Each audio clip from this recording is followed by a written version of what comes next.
तो next question है निम्नलिखित में से किसने प्रमुख रूप से विधवा पुनर्विवाह के लिए संघर्ष किया और उसे कानूनी रूप से वैध बनाने में सफलता प्राप्त की? एनी बेसेंट नहीं, एमजी रनाडे, राजा राममोहन राय नहीं, ईश्वर चंद्र विद्यासागर। इनके एफर्ट से क्या होता है, विधवा पुनर्विवाह को कानूनी रूप से वो क्या हो जाता है, वैलिड हो जाता है। ठीक है, अब इनका थोड़ा सा एक्सप्लेन सेगमेंट है वो देख लेते हैं। तो कलकत्ता, ठीक है, कि संस्कृति कॉलेज के आचार्य ईश्वर चंद्र विद्यासागर ने विधवा पुनर्विवाह के लिए अथक संघर्ष किया। ठीक है, उन्होंने यह प्रमाणित करने का प्रयास किया कि वेदों में विधवा विवाह को मान्यता दी गई है। ठीक है, इनके प्रयासों के फलस्वरूप 26 जुलाई 1856 को हिंदू विधवा पुनर्विवाह एक्ट पारित हुआ। यहाँ पे जो चीज़ें आपको याद रखने लायक है कि वो कहाँ पे, कलकत्ता में संस्कृत कॉलेज के क्या थे, आचार्य थे, कौन, ईश्वर चंद्र विद्यासागर। इन्होंने, इनका मेन जो कंट्रीब्यूशन है वो क्या है कि विधवा पुनर्विवाह, जो हिंदू विधवा पुनर्विवाह एक्ट्स है वो इनके एफर्ट के थ्रू पास हुआ था। और इन्होंने इस बात को प्रूव किया था कि जो विधवा पुनर्विवाह है वो वेदों में उसको मान्यता दी गई है। ठीक है, नेक्स्ट क्वेश्चन है कि इनमें से कौन सेक्रेटरी के रूप में हिंदू फीमेल स्कूल से संबंधित थे? ठीक है, इनमें से कौन सेक्रेटरी के रूप में हिंदू फीमेल स्कूल से रिलेटेड थे? नंबर ऑप्शन है एनी बेसेंट, देवेंद्रनाथ टैगोर, ईश्वर चंद्र विद्यासागर, सरोजनी नायडू। तो इसका सही जवाब है ईश्वर चंद्र विद्यासागर। ईश्वर चंद्र विद्यासागर के बारे में एक बात और ये क्लियर होगी कि हिंदू फीमेल स्कूल के वो सेक्रेटरी थे। ठीक है, और कलकत्ता के संस्कृत कॉलेज जो है उसमें क्या थे, आचार्य थे ना। तो इसमें बेथुन कॉलेज जो है कि पहले सेक्रेटरी ईश्वर चंद्र विद्यासागर थे। कौन सा कॉलेज, बेथुन कॉलेज। ठीक है, अब इनमें से कौन सा कथन सही नहीं है, तो मैंने आपको बताया था ऐसे क्वेश्चन कैसे टैकल करना है। सबसे पहले आप ये इसको हटा दो, ऐसे नहीं। ठीक है, आप इसको सोचो ही मत, ये सोचो कि इनमें से कौन सा सही है।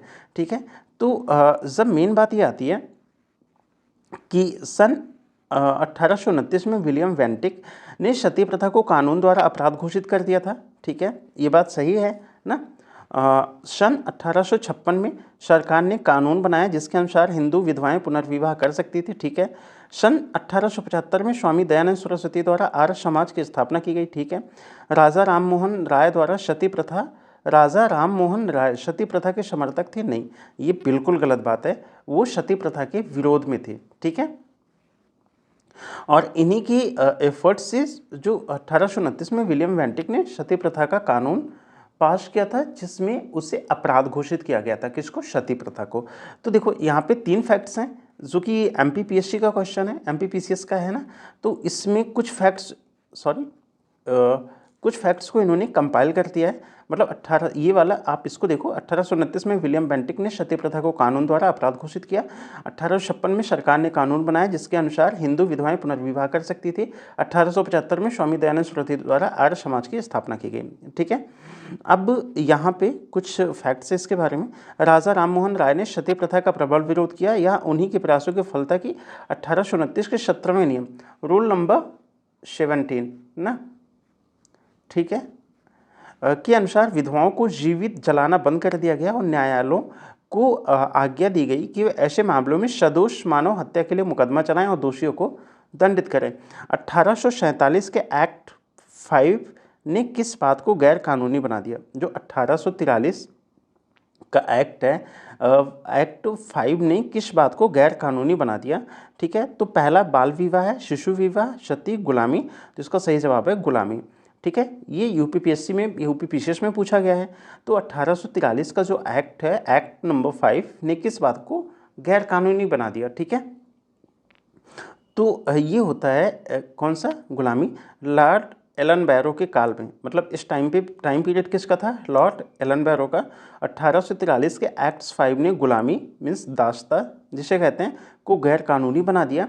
1833 के चार्टर में एक धारा ऐड की गई, किसमें? 1833 के चार्टर में एक धारा और ऐड की गई जिसमें दास्ता को शीघ्र समाप्त करने को कहा गया। ठीक है, अंत में 1843 में समस्त भारत में दास्ता अवैध घोषित कर दी गई और मालिकों को कोई प्रतिकार दिए बिना सभी दास स्वतंत्र कर दिए गए। ठीक है, तो लॉर्ड एलन बैरो के टाइम पे 1843 का एक्ट होता है जिसमें गुलामी को प्रिवेंट कर दिया जाता है। ठीक है, उसको डिक्रिमिनलाइज कर दिया जाता है, नहीं सॉरी, मतलब गैर कानूनी बना दिया जाता है। और 1833 का जो चार्टर है उसमें एक प्रोविज़न ऐड कर दिया जाता है, ठीक है। और 1843 में दास्ता क्या होती है, अवैध घोषित हो जाती है, ठीक है। नेक्स्ट क्वेश्चन क्या है कि निम्नलिखित में से किसने 1872 में नेटिव मैरिज एक्ट्स को पारित करने में महत्वपूर्ण भूमिका निभाई थी? देवेंद्रनाथ टैगोर, ईश्वर चंद्र विद्यासागर, केशव चंद्र सेन, श्यामचंद्र दास। तो इसका सही जवाब है केशव चंद्र सेन ने। निम्नलिखित में से 1872 में नेटिव मैरिज एक्ट को पारित कराने में महत्वपूर्ण भूमिका केशव चंद्र सेन ने निभाई थी। केशव चंद्र सेन ने 1872 में नेटिव मैरिज एक्ट्स को पारित करने में इंपॉर्टेंट रोल अदा किया था। इस एक्ट से जो फीमेल्स हैं के लिए विवाह की न्यूनतम आयु 14 वर्ष और जो मेल हैं उनके लिए न्यूनतम आयु 18 वर्ष निर्धारित की गई। इसे ब्रह्म विवाह अधिनियम भी कहा जाता है। किसको? नेटिव मैरिज एक्ट्स जो 1872 में केशव चंद्र सेन के, देखो नेटिव मैरिज एक्ट्स, ठीक है, इसकी क्या प्रोविज़न है, मतलब 14 साल फीमेल और 18 साल मेल, ठीक है। और ये कब पास होता है? ये पास होता है 1872 में। और किसके एफर्ट के थ्रू? केशव चंद्र सेन के, ठीक है। नेक्स्ट क्या है कि नेटिव मैरिज एक्ट किस वर्ष पारित किया गया था? यूपीपीसीएस 2019 में पूछा गया है। तो इसका सही जवाब 1872 में, 1872 में। और इसको आप लिंक कर सकते हो कि कांग्रेस का अधिवेशन कब होता है, कांग्रेस इस्टेब्लिश कब होता है? 1885, ठीक है। तो उसके आसपास 1872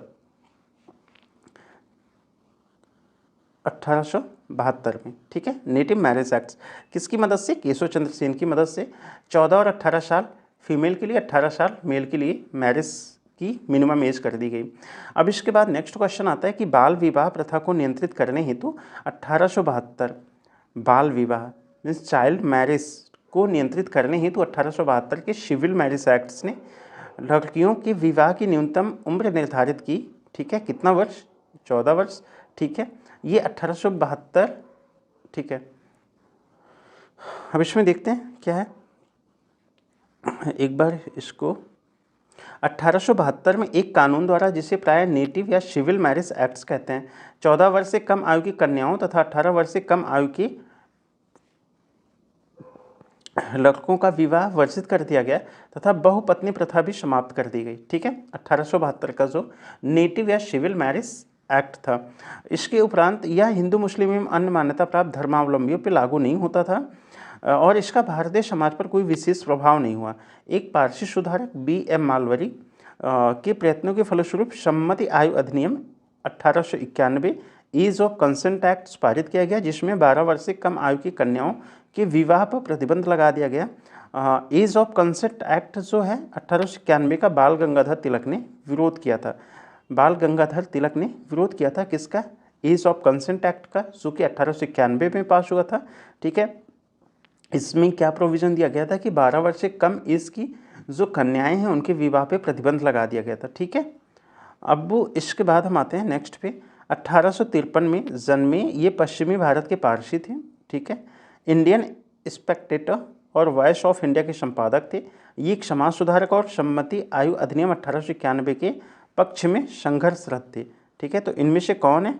ये उपयुक्त पैराग्राफ किससे के विषय में है? तो दादा भाई नौरोजी, B.M. मालवारी, B.P. वाडिया, नैरोजी, फरदौनसी। तो इसका सही जवाब है B.M. मालवारी। यहाँ पे इनके देख लेते हैं। बहराम जी मालवारी, जिन्हें B.M. मालवारी बोलते हैं, ये एक पारसी थे।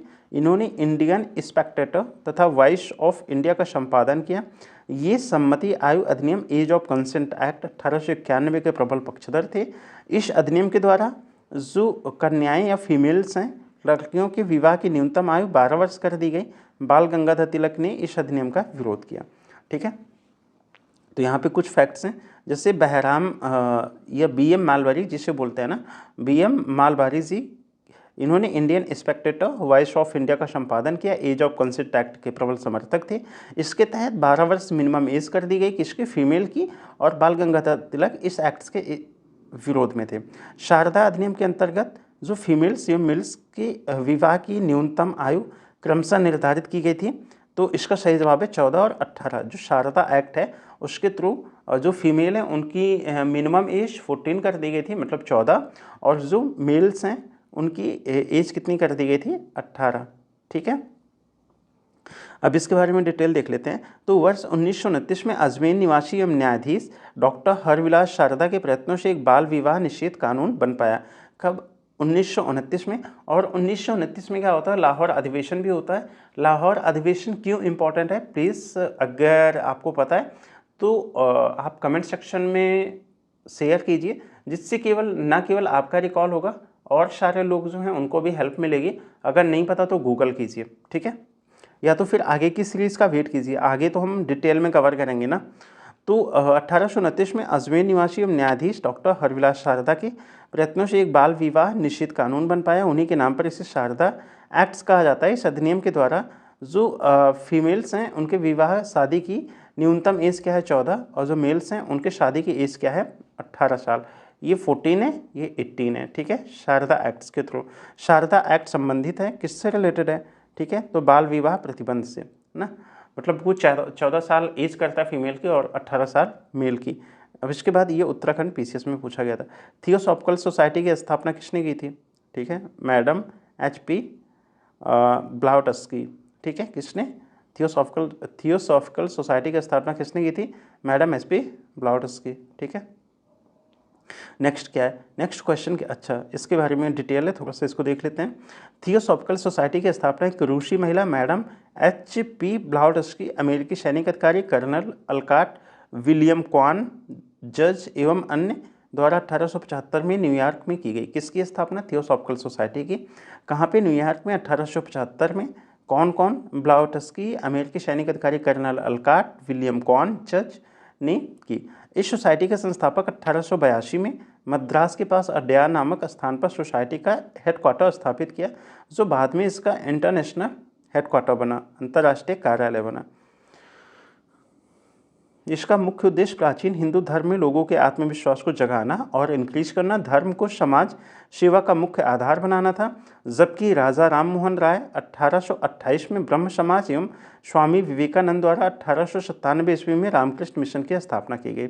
ये 1875 में न्यूयॉर्क में इस्टेब्लिश करते हैं और 1882 में क्या होता है? इसका जो हेडक्वार्टर शिफ्ट होता है कहाँ पे? मद्रास के अड्यार में। ठीक है, इसका मेन मोटिव क्या होता है कि प्राचीन हिंदू धर्म में लोगों के आत्मविश्वास को जगाना और इंक्रीज करना, धर्म को समाज सेवा का मुख्य आधार बनाना था। ठीक है, किसका ये ऑब्जेक्टिव था? थियोसॉफिकल सोसाइटी का, जो कि कब इस्टेब्लिश हुआ था? 1875 में। और 1875 में और क्या इस्टेब्लिश होता है? आर्य समाज ना, ठीक है। और ब्रह्म समाज तो 28 में होता है, 1897 में रामकृष्ण मिशन होता है ना। तो ये सब चीज़ें सब बार बार आप ऐसे इन्वॉल्व होते रहोगे ना, एक्टिवली पार्टिसिपेट करते रहोगे, विश्वास मानो आपको याद करने की ज़रूरत नहीं है। एवरीथिंग जो मतलब सब कुछ है वो आपके ब्रेन में ऑटोमेटिक सबकॉन्शियस ब्रेन में इंटर कर जाएगा। ओके, नेक्स्ट देखते हैं। भारत में थियोसॉफिकल सोसाइटी की सफलता मुख्यतः थी किसकी वजह से थी? तो वो एनी बेसेंट की वजह से थी, वो रिस्पॉन्सिबल थी, इसलिए इतना फेमस हुआ ये थियोसॉफिकल सोसाइटी इंडिया में। तो इसका एक्सप्लेन सेगमेंट्स है, एक्सप्लेन सेगमेंट देखते हैं। ठीक है, 1869 में कर्नल अल्काट एवं मैडम ब्लाउटस्की भारत आए। कब? 1875 में इस्टेब्लिश होता है ना, देखो 1875 में, 1879 में ये दोनों लोग कहाँ थे? इंडिया आए तथा मद्रास में अड्यार के पास थियोसॉफिकल सोसाइटी के हेडक्वार्टर की स्थापना की। 1889 ईस्वी में श्रीमती एनी बेसेंट इस सोसाइटी की सदस्य बनी।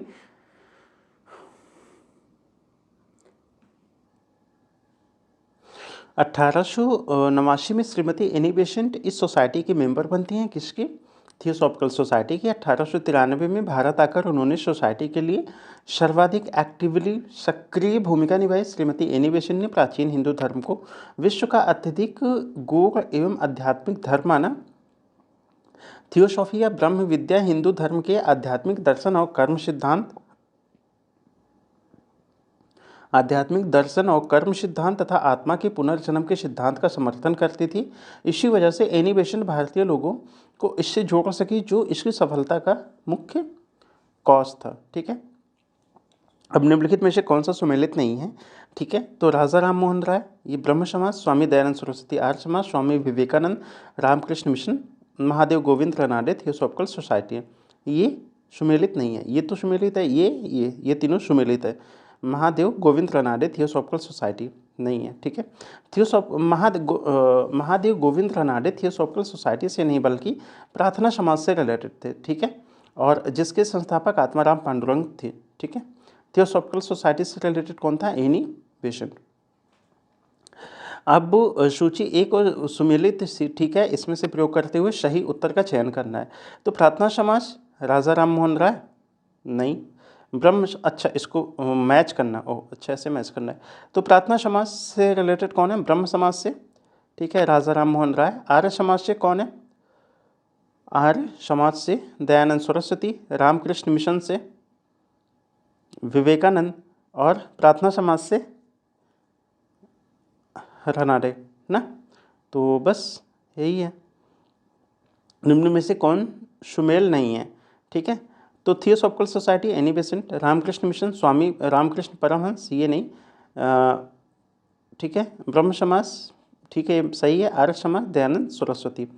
अब इसके बाद नेक्स्ट पे आते हैं, निम्नलिखित में से कौन एक सुमेलित नहीं है? प्रार्थना समाज आत्माराम पांडुरंग, ठीक है, ये सही है। आत्मीय सभा देवेंद्र नाथ टैगोर, ये गलत है। भारतीय ब्रह्म समाज, ठीक है, केशव चंद्र सेन। राधा स्वामी सत्संग तुलसीराम, ठीक है, सही है। अब इसके बाद हम आते हैं नेक्स्ट पे। नेक्स्ट इसको तो किया ही है, तो इसके बारे में क्या ही बात करना है ना। नेक्स्ट हम देखते हैं कि सूची एक को सूची दो से सुमेल कीजिए तथा सूचियों के नीचे दिए गए कोड का प्रयोग करते हुए सही उत्तर का चयन कीजिए। तो ब्रह्म समाज जो है वो कहाँ पे इस्टेब्लिश था, ठीक है, और मानव धर्म सभा, आर्य समाज और नदवा उल उलमा। इस क्वेश्चन का एक्सप्लेन सेगमेंट पहले देख लेते हैं। 1828 में राजा राम मोहन राय ने ब्रह्म समाज की नींव कलकत्ता में डाली। मानव धर्म सभा की स्थापना कहाँ होती है? सूरत में होती है। मानव धर्म सभा की स्थापना कहाँ होती है? सूरत में, ठीक है। 1875 में दयानंद सरस्वती ने बंबई में आर्य समाज की स्थापना की, जिसका मुख्य उद्देश्य प्राचीन वैदिक धर्म की शुद्ध रूप से पुनः स्थापना करना था, ठीक है। नदवा उल उलमा की स्थापना लखनऊ में हुई। इसने मुस्लिम सामाजिक सुधारों के क्षेत्र में अत्यधिक प्रयास किया, ठीक है। तो अब ब्रह्म समाज जो है, ब्रह्म समाज कहाँ इस्टेब्लिश होता है? कलकत्ता, ठीक है। आर्य समाज कहाँ इस्टेब्लिश होता है? आर्य समाज बम्बई। और नदवा उल उलमा कहाँ होता है? लखनऊ। मानव धर्म सभा सूरत। तो ए में तीसरा, ठीक है, ये दोनों तो कट गए, और बी में दूसरा, तो बी में दूसरा, ये डी ऑप्शन सही है, ठीक है। नेक्स्ट क्या है कि निम्नलिखित में से किस समाज सुधारक ने 1826 के जूरी अधिनियम का घोर विरोध किया था, ठीक है। निम्नलिखित में से किस समाज सुधारक ने 1826 के जूरी अधिनियम का घोर विरोध किया था? तो इसका सही जवाब है राजा राममोहन राय ने। 1826 में जूरी एक्ट पारित किया गया, जिसके अंतर्गत न्यायालयों में धार्मिक आधार पर भेदभाव की शुरुआत हुई। इसके अंतर्गत यह प्रावधान था कि हिंदू तथा मुसलमानों के मामले की सुनवाई किसी यूरोपीय अथवा भारतीय ईसाई जजों द्वारा तो की जा सकती थी, किंतु किसी भी ईसाई, चाहे वह यूरोपीय हो अथवा भारतीय, की सुनवाई किसी हिंदू और मुसलमान न्यायाधीश द्वारा नहीं की जा सकती। राजा राममोहन राय ने इस भेदभाव का जोरदार तरीके से विरोध किया। देखो पहले तो ये एक्ट कब आया? 1826 में। कौन सा एक्ट? सूरी एक्ट, ठीक है, जिसका मेन प्रोविज़न क्या था? इसके अंतर्गत न्यायालय में धार्मिक आधार पर भेदभाव स्टार्ट होता है। किस एक्ट के थ्रू? जूरी एक्ट के थ्रू। इसका विरोध किसने किया था? राजा राम मोहन राय ने। इसमें एक्चुअल में क्या था, प्रोविज़न क्या थी कि जो हिंदू और मुसलमान के मामले की सुनवाई किसी यूरोपीय और भारतीय ईसाई जजों द्वारा तो की जा सकती है, ठीक है, किंतु किसी भी ईसाई, चाहे वह यूरोपीय हो तथा भारतीय, की सुनवाई किसी हिंदू या मुस्लिम न्यायाधीश द्वारा नहीं की जा सकती। सिंपल सा ये है कि जो ईसाई हैं वो सुनवाई कर सकते हैं हिंदू और मुस्लिम की, बट हिंदू मुस्लिम ईसाई की सुनवाई नहीं कर सकते हैं, ठीक है। अब इसके बाद प्रार्थना समाज, अच्छा सुमेलित कीजिए, ठीक है, यहाँ पे हम इनको देख लेते हैं सीधा। अच्छा इसका एक्सप्लेन सेगमेंट देख लेते हैं वैसे, ठीक है। यहाँ पे प्रार्थना समाज की स्थापना किसने की थी, ठीक है? तो रामकृष्ण मिशन, स्वामी विवेकानंद, सत्यशोधक समाज, अच्छा ये इधर उधर हो गया ना, तो सत्यशोधक समाज ज्योतिबा फुले ने की थी। प्रार्थना समाज महादेव गोविंद रनाडे, और मोहम्मडम एंग्लो ओरिएंटल कॉलेज किसने किया था? सर सैयद अहमद खां, ठीक है। यहाँ पे इन्होंने कुछ तो दिया है डिटेल, जो हम नया हमारे लिए ये है कि Mohammedan Anglo oriental college Aligarh की स्थापना सर सैयद अहमद खान ने की थी। पूना सार्वजनिक सभा की स्थापना की थी किसने? 1870 में महादेव गोविंद रनाडे ने। 1870 में किसने की थी पूना सार्वजनिक सभा की स्थापना? महादेव गोविंद रनाडे ने। ठीक है, पूना सार्वजनिक सभा की स्थापना अप्रैल 1870 में महादेव गोविंद रनाडे ने की थी। इस संस्था के अन्य सदस्यों में बाल गंगाधर तिलक, अरविंद केलकर, गोपाल हरिदेशमुख, जीवी जोशी। यह संस्था सरकार एवं जनता के बीच मध्यस्थता कायम करने के लिए स्थापित की गई थी। कौन? पूना सार्वजनिक सभा। ठीक है, किसके द्वारा? महादेव गोविंद रनाडे के द्वारा। ठीक है, नेक्स्ट क्या है कि भारतीय ब्रह्म समाज। भारतीय ब्रह्म समाज किसने किया था? और तत्वबोधिनी सभा, Satyashodhak Samaj, servants of India society. ठीक है, इसका तो अच्छा ये तो सही सुमेलित है। सत्यशोधक समाज, भारतीय ब्रह्म समाज नहीं, राजा राम मोहन राय ये तो नहीं है ना। सही सुमेलित, अच्छा सही सुमेलित पूछ रहा है ना, तो servants of India society Gopal Krishna Gokhale ये सही सुमेलित है। भारतीय ब्रह्म समाज ये नहीं करते, ये तो केशव चंद्र सेन करते हैं ना। ठीक है, तत्वबोधिनी सभा ये भी मतलब ये गलत सारे मैच हैं। अब इसमें यहाँ एक्सप्लेन सेगमेंट पे हम देख लेते हैं। जो रनाडे के शिष्य गोपाल कृष्ण गोखले ने 1905 में सर्वेंट्स ऑफ इंडिया सोसाइटी की स्थापना की। गोपाल कृष्ण गोखले ने कांग्रेस के 21वें अधिवेशन जो 1905 में बनारस में हुआ था की अध्यक्षता की। ठीक है, गोपाल कृष्ण गोखले कांग्रेस का अध्यक्षता कब करते हैं? 1905 का, जो कि कहाँ पे हुआ था? बनारस में। ठीक है, गोखले महात्मा गांधी के राजनीतिक गुरु थे। राजा राम मोहन राय के विचारों के प्रसार के लिए देवेंद्रनाथ टैगोर ने 1839 में तत्वबोधिनी सभा की स्थापना की। किसने? देवेंद्रनाथ। एक सेकेंड, ये पेन से मैं परेशान हो गया हूँ।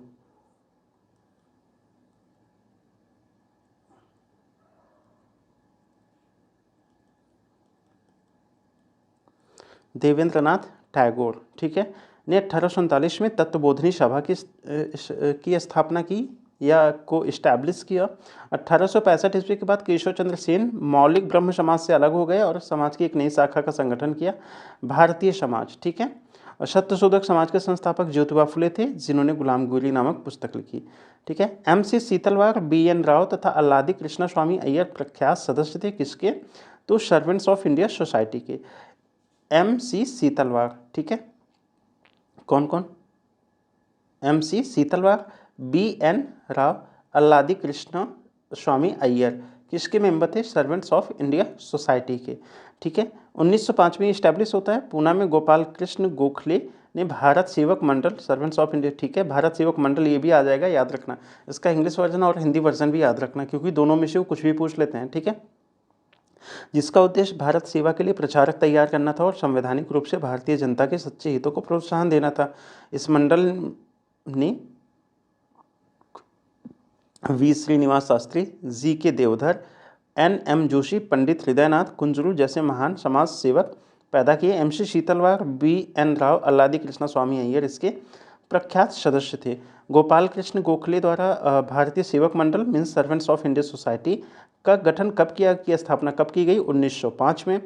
1905 में सर्वेंट ऑफ इंडिया की सोसाइटी वही है, सेम क्वेश्चन है ये BPSC में अभी 2021 में पूछा गया है। नेक्स्ट क्या है? सर्वेंट ऑफ इंडिया सोसाइटी का स्थापना किसने की थी? तो सही जवाब गोपाल कृष्ण गोखले। किसने की थी? गोपाल कृष्ण गोखले। इसका वही क्वेश्चन सेम टू सेम बार बार इन्होंने पूछा है। भारत सेवक समाज की स्थापना किसने की थी? तो वही बोलो किसने की थी? बहुजन समाज का संस्थापक कौन था? तो बहुजन समाज का संस्थापक मुकुंदराव पाटिल। कौन? मुकुंदराव पाटिल। ठीक है, किसका? बहुजन समाज का संस्थापक कौन था? मुकुंदराव पाटिल थे। अब इसके बाद हम आते हैं नेक्स्ट क्वेश्चन पे। इसका एक्सप्लेन सेगमेंट है। 1910 के उपरांत ज्योतिबा फुले के विचारों से प्रेरित होकर मुकुंदराव पाटिल और शंकरराव जाधव ने एक ब्राह्मण विरोधी एवं प्रबल कांग्रेस विरोधी बहुजन समाज की स्थापना की। किसने? मुकुंदराव पाटिल एवं शंकरराव जाधव ने। यह आंदोलन बाद में उस समय सामाजिक राजनीतिक रूप से विघटनकारी और ब्रिटिश सरकार का समर्थक हो गया, जब कोल्हापुर के शाहू महाराज ने अपने दरबार में ब्राह्मण दरबारियों के साथ विवादों एवं झगड़ों के कारण इस आंदोलन को क्या दिया? प्रिजर्वेशन दिया, या ठीक है संरक्षण का सपोर्ट दिया। ठीक है, किसके द्वारा मंदिर में प्रवेश के अधिकार की मांग को प्रस्तुत के कारण 1899 में तिरुनेलवेली में भयंकर दंगे हुए? तो इसका सही जवाब है नाडार। नाडार द्वारा मंदिर में प्रवेश के अधिकार की मांग के प्रस्तुत की वजह से 1899 में तिरुनेलवेली में भयंकर दंगे हुए। ठीक है, नाडारों द्वारा मंदिर में प्रवेश के अधिकार की मांग की प्रस्तुति की वजह से 1899 में तिरुनेलवेली में भयंकर क्या हुए? दंगे हुए। किसने कहा यदि भगवान अस्पृश्यता को सहन करते हैं तो मैं उन्हें कभी भगवान नहीं मानूंगा? तो ये इन्होंने कहा था बाल गंगाधर तिलक ने। क्या कहा था कि यदि भगवान अस्पृश्यता अनटचेबिलिटी को सहन करते हैं तो मैं उन्हें कभी भगवान नहीं मानूंगा, बाल गंगाधर तिलक ने कहा था। छुआछूत उन्मूलन के लिए आयोजित एक सम्मेलन में तिलक ने कहा यदि भगवान भी छुआछूत को बर्दाश्त करें तो मैं भगवान को नहीं मानूंगा। तिलक को लोग प्रायः लोकमान्य और भारत का बेताज बादशाह कहते हैं। भारत का बेताज बादशाह किसे कहते हैं? बाल गंगाधर तिलक को। अब इसमें से कौन सी सूची सुमेलित करनी है? हाँ, सुमेलित करनी है। ठीक है, तो इसको मुझे लगता है कि यहीं से हम डिटेल देख लेते हैं, फिर उसके बाद आ जाएंगे वहाँ पे। ब्रह्म समाज के संस्थापक राजा राम मोहन राय द्वारा उस समय हिंदू धर्म के रक्षक के रूप में सामने आए जब पाश्चात्य शिक्षा से प्रभावित होकर तरुण बंगाली ईसाई धर्म की ओर आकर्षित हो रहे थे। उन्होंने हिंदू धर्म के सिद्धांतों की पुनर्व्याख्या की और अपने सुधारों के लिए उपनिषदों से पर्याप्त मात्रा में आधार खोज निकाले। स्वामी दयानंद सरस्वती शुद्ध वैदिक परंपरा में विश्वास रखते थे। उन्होंने वेदों की ओर लौटो का नारा दिया। केशव चंद्र सेन ने ब्रह्मवाद को विश्व धर्म बनाने का आह्वान किया। रामकृष्ण परमहंस ने इस बात पर जोर दिया कि ईश्वर तक पहुंचने के कई मार्ग हो सकते हैं। उन्होंने उपासना के सभी रूपों में एक ही परमात्मा की आराधना करते हुए सभी धर्मों की पूजा विधियों में एक ही ईश्वर की खोज की, जिससे पाने के लिए सभी धर्मावलंबी अपने मार्ग से उस गंतव्य का ध्यान करते हैं। तो यहाँ पे हम देखते हैं दयानंद सरस्वती का है कि हिंदू धर्म की पहचान वेदों में संस्थापित धर्म से है। ठीक है, रामकृष्ण परमहंस इस पर जोर दिया कि ईश्वर तक पहुँचने के कई मार्ग हो सकते हैं। ठीक है, राजा राम मोहन राय ने क्या कहा था? राजा राम मोहन राय ने कहा था कि यह कहा कि हिंदू धर्म का शुद्धतम रूप उपनिषदों में निहित है। ठीक है, और जबकि केशव चंद्र सेन ने कहा कि ब्रह्मवाद को विश्व धर्म बनाना चाहिए। ठीक है, नेक्स्ट क्या है? नेक्स्ट ये है कि निम्नलिखित में से कौन सा सुमेलित नहीं है? एम पांडुरंग क्या थे? प्रार्थना समाज स्टैब्लिश। ठीक है, दयानंद आर्य समाज, राजा राम मोहन राय आदि ब्रह्म समाज नहीं, ये देवेंद्रनाथ टैगोर थे। विवेकानंद रामकृष्ण मिशन। ठीक है, ये यहाँ पे दिया है। नेक्स्ट क्या है? कौन सा सही नहीं है? यंग बंगाल आंदोलन हेनरी विवियन डिरेजियो। ठीक है, ये सही है। बहिष्कृत हितकारिणी ज्योतिबा फुले, ये सही नहीं है। Theosophical society colonel Olcott. ठीक है, united Indian patriotic association Syed Ahmad Khan, ये सही है। ठीक है, तो बहिष्कारिणी हितकारिणी सभा की स्थापना बाबा साहब भीमराव रामाजी अम्बेडकर ने किया था। ठीक है, और इसके बाद यूनाइटेड इंडियन पैट्रियोटिक एसोसिएशन किसके द्वारा इस्टेब्लिश किया गया था? सैयद अहमद खान की द्वारा।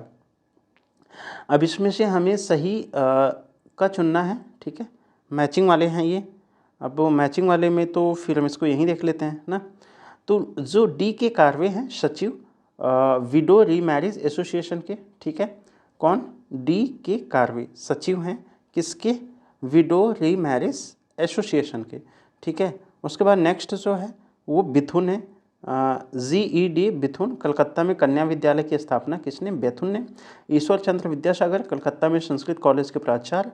BM मालबरी बाल विकास के विरुद्ध संघर्ष प्रारंभ करना किसके? बाल विकास के विरुद्ध संघर्ष प्रारंभ करना। ठीक है, नेक्स्ट प्रार्थना समाज यंग इंडिया लोकहितवादी सत्यशोधक समाज रहनुमाई मजदयान सभा के लिए निम्न विकल्पों में से सही संयोजन पहचानिए। ठीक है, तो इसका जो सही संयोजन है वो ये वाला है, आत्माराम पांडुरंग, मोहनदास करमचंद गांधी, गोपाल हरि देशमुख, ज्योति फुले, नौरोजी। ठीक है, अब इसके बाद इसमें चलो यहाँ देख लेते हैं। प्रार्थना समाज की स्थापना 1867 ईस्वी में बम्बई में केशव चंद्र सेन ने की प्रेरणा से आत्माराम पांडुरंग करते हैं। महात्मा गांधी द्वारा प्रारंभ किए गए समाचार पत्र थे इंडियन ओपिनियन, हरिजन, यंग इंडिया, नवजीवन। ठीक है, ये किसके द्वारा? गांधी जी के द्वारा। ठीक है, ये बात याद रखनी है। नवजीवन किसके द्वारा है? गांधी जी के द्वारा।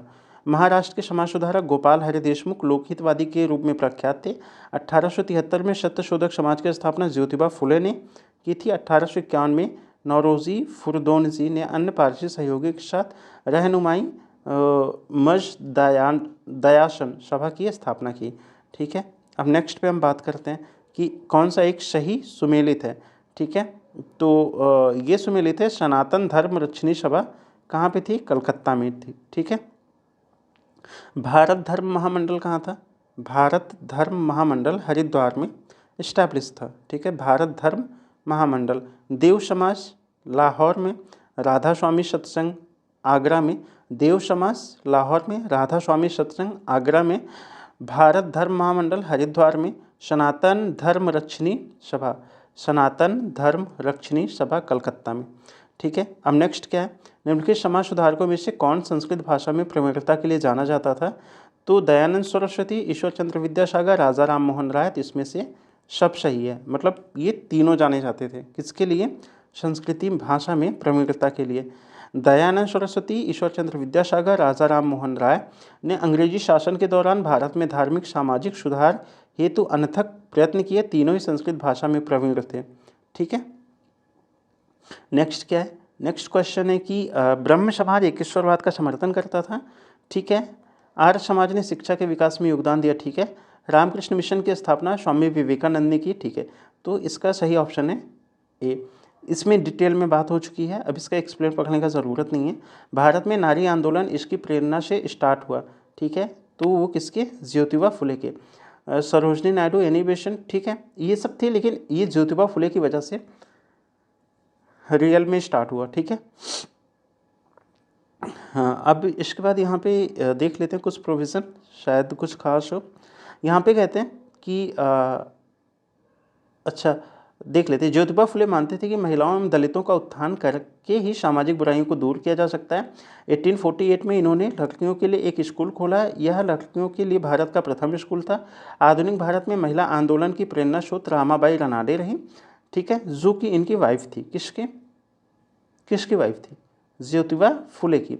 ठीक है, सॉरी, नहीं, ऐसा नहीं था, मतलब यहाँ से फिर से मैं कहता हूँ। आधुनिक भारत में महिला आंदोलन की प्रेरणा स्रोत रमाबाई रनाडे रही। महादेव गोविंद रनाडे की पत्नी श्रीमती रमाबाई गोविंद रनाडे की वाइफ थी रमाबाई रनाडे। श्रीमती रमाबाई ने सेवा सदन नामक संगठन की स्थापना की। सेवा सदन नामक संगठन की स्थापना किसने की? श्रीमती रमाबाई ने। तो यदि ठीक है, अब ब्रह्म समाज, रामकृष्ण मिशन, आर्य समाज में क्या समानता थी? तीनों ही राजनैतिक उद्देश्य के लिए नहीं बने, लेकिन तीनों ने ही देशभक्ति की भावना के विकास में सहायता की। ठीक है, नेक्स्ट क्वेश्चन क्या है? इनमें से कौन सा कथन सही नहीं है? डॉक्टर एनिबेशन थियोसॉफिस्ट थी। ठीक है, थियोसॉफिकल सोसाइटी का अंतर्राष्ट्रीय मंत्र। ठीक है, स्वामी दयानंद सरस्वती ने आर्य समाज की स्थापना की थी। ठीक है, महात्मा गांधी का जन्म गांधीनगर में हुआ था? नहीं, महात्मा गांधी का जन्म पोरबंदर में हुआ था 2 अक्टूबर 1869 को। ठीक है, इसके बाद नेक्स्ट, ये सारी बातें हो चुकी हैं पहले। अगर आपने पहले वीडियो नहीं देखा तो उसको जाके देखिए, वो ज़्यादा इंपॉर्टेंट है। ठीक है, यहाँ पे इसको हम ऐसे ही क्या है, अच्छा, आंदोलन और इसके लीडर कौन है? अखिल भारतीय अस्पृश्यता विरोधी लीग। ठीक है, तो महात्मा गांधी, ये सही बात है। अखिल भारतीय किसान सभा स्वामी सहजानंद सरस्वती, ये भी सही बात है। आत्मसम्मान आंदोलन EV रामास्वामी नायकर, ये भी सही बात है, मतलब डी इसका सही है। ठीक है, अखिल भारतीय अस्पृश्यता विरोधी लीग, जिसका नाम बाद में हरिजन सेवक संघ कर दिया गया, की स्थापना महात्मा गांधी ने 1932 में की थी। अखिल भारतीय किसान सभा की स्थापना 1936 में लखनऊ में की गई थी। इसके अध्यक्ष स्वामी सहजानंद सरस्वती और महासचिव NG रंगा थे। आत्मसम्मान आंदोलन 20वीं सदी के तीसरे चौथे दशक में हुआ था। पेरियार नाम से प्रसिद्ध EV रामास्वामी नायकर द्वारा तमिलनाडु में निचले तबके की मानी जाने वाली जातियों को समान अधिकार दिलाने के उद्देश्य से चलाया गया था आत्मसम्मान आंदोलन, यहाँ पे तमिलनाडु में। ठीक है, नेक्स्ट क्या है? 9 बौद्धवाद के प्रतिपादक कौन थे? तो ये है अंबेडकर। 9 बौद्धवाद के प्रतिपादक कौन थे? अंबेडकर। तो इसका जवाब है जब डॉक्टर बी आर अम्बेडकर द्वारा प्रारंभ दलित बौद्ध आंदोलन को न्यू बुद्धिज्म के नाम से जाना जाता है। इसके तहत बौद्ध धर्म की पुनर्व्याख्या करते हुए नवायान नामक नव बौद्ध धर्म संप्रदाय की स्थापना की गई। कौन सा? नवायान। ठीक है। दार उल उलूम की स्थापना की थी किसने?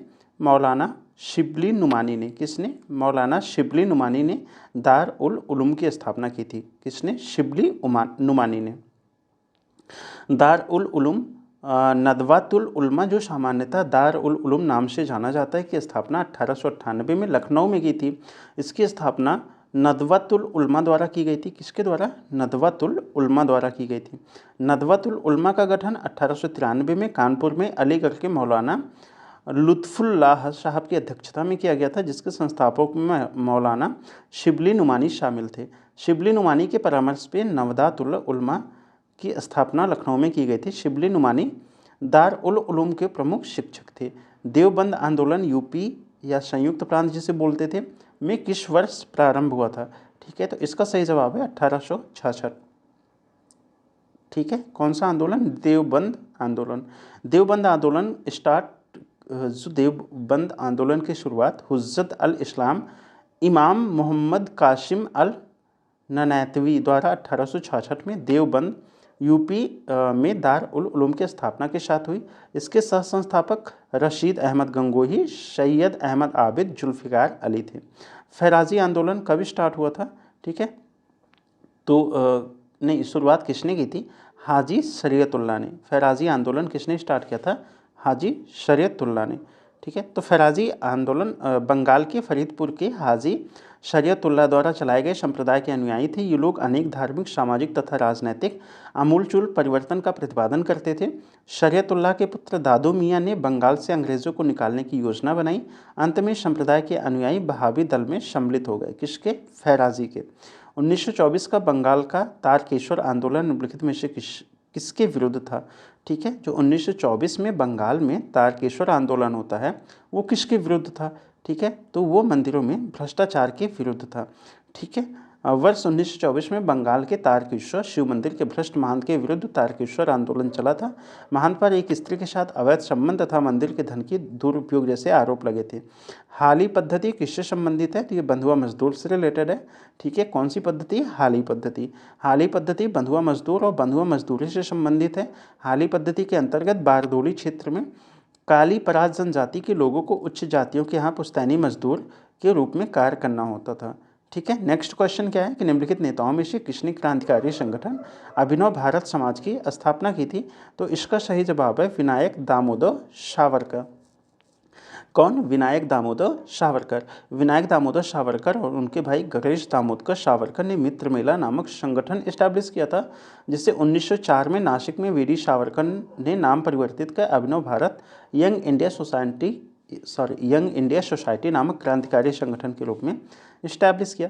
इस तरीके से हमारा ये टॉपिक कंप्लीट होता है और हम अगले वीडियो में बात करेंगे कांग्रेस से पूर्व establish political parties, means Congress से पूर्व स्थापित राजनीतिक संस्थाएं। अगर आपको वीडियो ठीक लगा हो तो लाइक कर सकते हैं। अगर आप किसी के साथ शेयर करना चाहते हैं तो कर सकते हैं। चैनल सब्सक्राइब करना चाहें तो कर सकते हैं। It's not mandatory. सो मिलते हैं अगले वीडियो में। तब तक आप हंसते रहिए, मुस्कुराते रहिए और अच्छे से मेहनत करते रहिए। Thank you so much for watching.